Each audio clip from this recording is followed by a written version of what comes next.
रहीम यार खान कच्चे के इलाके में 4 साल तक एसएचओ रहने वाले और 4 साल कबल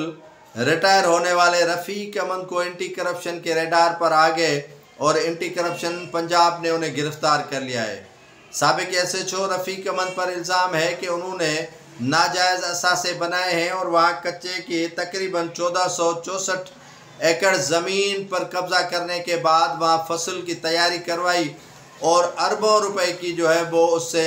इमलाक बनाई, जिसके ख़िलाफ़ जो है वो इंक्वायरी की जा रही है कि कैसे उन्होंने इतनी इमलाक बनाई है। साबिक एसएचओ रफ़ीक अमन एक ही एसएचओ जिसके नाजायज़ असासे 1 अरब तक पहुंच चुके हैं बनाने में कलीदी किरदार अदा किया वहाँ के इलाका के डाकुओं ने, जबकि सिंध के डाकुओं के सरपरस्त आप देख लें कि कितने असासे बना चुके हैं और कितने अरबों रुपए बनाने में वो कामयाबी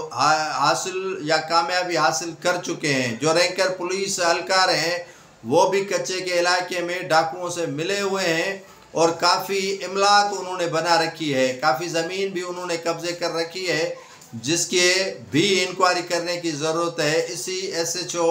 रफ़ीक अमन के तरह।